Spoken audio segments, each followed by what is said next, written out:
All right, so now we'll give you a few of the more technical details about the box. We arrived at this design after some trial and error. There's some earlier versions of it. We came to this design after some amount of our own work, and we were also very fortunate to make contact with some top experts in the UVGI field who graciously gave us their input and answered many of our questions.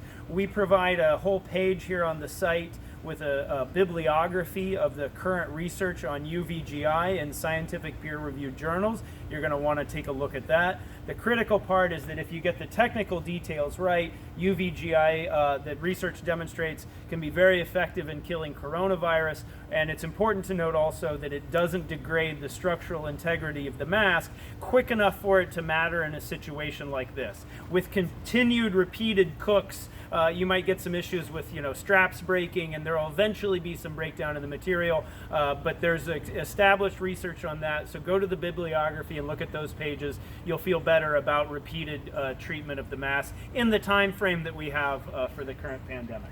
All right, so a critical feature for UVGI is the combination of three factors. You've got the level of UVC radiation that's given off from a bulb, right? You've got the bulb's location relative to the object that's to be treated, which is a function of distance or proximity to that bulb, and also avoiding creases in the material. You want a clear line of sight. And then the third issue is the time of the exposure. Just like cooking chicken, you understand that you've got to cook it up to a certain point, and so you don't get salmonella. Same thing with cooking coronavirus out of your mask in UVGI. If you don't understand how to measure the output of a UVC bulb and then convert the readings for those outputs into required times for a cook, you need to not do this yourself, and you need to go find somebody to join your team who understands that. Okay, if you get this kind of thing wrong, it means you're going to be hurting the people that you're trying to help. Don't forget that. All right, the details of our device. We're using two 33-inch UVC bulbs. The manufacturer's specs on our bulbs are that they emit 15 watts of UVC radiation and they use 40 watts of electricity. You see that we've positioned them dead center in our box, one on each side. This arrangement means that when you load your mass, they can be cooking on both sides at the same time so that you don't have to flip them in the middle of a cook. Right? We're going to put them in there, cook both sides at the same time. In our testing, we found that locating our mass about 5.5 inches from the bulb was most effective for us. That was our most efficient distance. It gives us, it's close enough to get strong exposure, but far enough away that we don't have to worry so much about shadowing if we located the mass closer. We've got a good angle on it. Okay? Our masks are arrayed so that they only go a short distance on the side of each bulb. So you can see we're just a couple of inches off center from our bulb, right, for our straps at the extreme sides here. We've tested those. We're going to show you our readings in later videos, so we've documented that for us. Okay. We've also arrayed our masks, right, so that they stop at the height, at the top and the bottom of the bulb itself. Okay, so we're not going to locate PPE above the location of the physical range of the bulb itself. Okay, we used a spray adhesive to attach a foil radiant barrier as a reflective surface, which helps bounce around extra UVC light to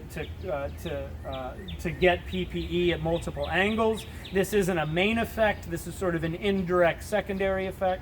Okay, but we've attached our radiant barrier foil with a spray adhesive.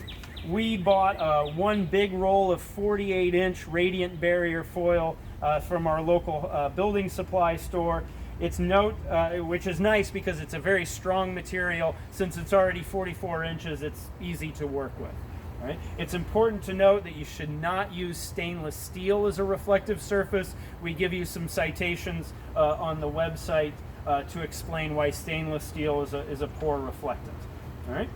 We located, let's get a little more into our electrical, although we're not going to go very far in depth, because if you're not sure how to wire this thing, you need to find somebody to join your team that does. We've located our ballast box up here in the corner on the inside of our box. We made that decision for durability, because when boxes are moving around, we felt like if we put it on the outside, it might be vulnerable to getting damaged. We wired in a timer, right? So that you don't have to just flip a switch and then watch your watch. You can certainly use an on-off switch, no big deal, but we put a timer in there in order to make the cooking times or the treatment times a little easier for the operators. So speaking of the operators, we've included several features in the design to help protect them from the UV light, because if you're using a flow-through design like this, you're probably doing lots of batches, and so we wanted to help protect the operators. First thing I'll note is that we included a weather stripping on our door that combined with a secure latch. As long as you're standing in front of the box, there's no UV emitted. Okay, so operators should of course always wear UV protectant glasses and take appropriate precautions like that. But you don't have a blast of UV coming out here. That's very important because UVC is very damaging to the eyes, not unlike looking at a welding torch. So you stare at one of these bulbs or at the reflective barrier when the bulb is on, you're going to damage your eyes, so make sure you protect your operators. Okay? We're going to make sure one door is closed at all time. In the introductory video, we said we imagine it being installed with a physical barrier in order to separate the clean side and the dirty side. So you're going to want to make sure that one door is always closed, because if you have both doors open, obviously you've got a chance for airflow between the two sides and possible contamination. Okay? We've got guide pieces in the top and the bottom to make positioning easy, because again, one of the critical factors is making sure your PPE is always the appropriate calculated distance from your bulbs. So in order to safeguard that, we've included these guide pieces. We've also included some corner pieces which add structural rigidity and also keep us from banging into bulbs and damaging them. The rack itself is pretty lightweight, and so it can be moved around relatively easy, but also secured in place once you get it where you want it. A few notes on the cabinet itself. We've built our sides and our top and bottom out of 3/4 inch plywood. It's nice and sturdy. We included these corner pieces, and we've got a nice, rigid, stable box. We use a 12-inch depth because we have found that is the right depth to stretch our N95 mass, and it also maximizes, given that our bulb is going to be centered on our PPE, we're still effective out here at the edges of our PPE. At the same time, the mass are going to be held nicely in place, so they're secure and they're not moving around during the cook, and so there's low shadowing. Our cabinet is 16 inches wide. Okay, we arrived at this depth as a function of the bulbs we're using and the proximity we wanted our PPE to be to each bulb. If for some reason you're working with different bulbs with different intensities, you need to calculate your own effective distance, right? And then that will determine your width of your box. But for our bulbs and our design, we found that 16 inches total works for us. That's of course exterior to exterior. Inside we're at 14.5.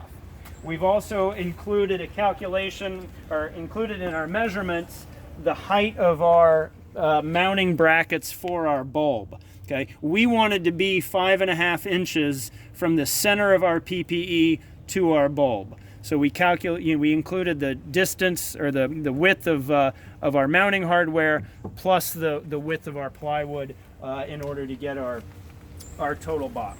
All right, our box is 48 inches high on external dimensions. That makes it nice and easy to work with because plywood comes in 48-inch sheets. We did cut off 1.5 inches because you can see we've got our top pieces mounted over the top of our side pieces. So in order to get the interior height we wanted, we cut off 1.5 inches of our 48-inch plywood sides. You could just as easy, you know, make your box 1.5 inches taller and cut your door a little bit bigger if that's what you wanted to do. But you know, you can make those kinds of determinations yourself. We used 1/2-inch plywood for our doors, attached with standard hinges and some sort of latch. We've used a barrel latch, but of course anything else can work. We've got some bottom pieces here, which are just common 2x4s. What I'll note is that our bottom 2x4 on our dirty side extends all the way across our box to keep air from traveling under the box, because we can install vents. And if that happens, you don't want to be pulling in air from your dirty side. Whereas on our clean side, we've got openings for air to come in there. Okay, we build all this out of materials from a local building supply store, except for mail-ordered bulbs. It costs about $200. If this design looks like it can work for you, go to the design page on the website, and we've got more written instructions and still pictures that talk you through parts of our build. But the absolutely critical thing is to get those 3 factors correct. The strength of your bulb relative to the distance your PPE is from your bulb, combined with the amount of time you need to get to the appropriate exposure, which according to the scientific literature is 1 joule per squared centimeter. Okay, if you can't do those calculations yourself, find somebody who can.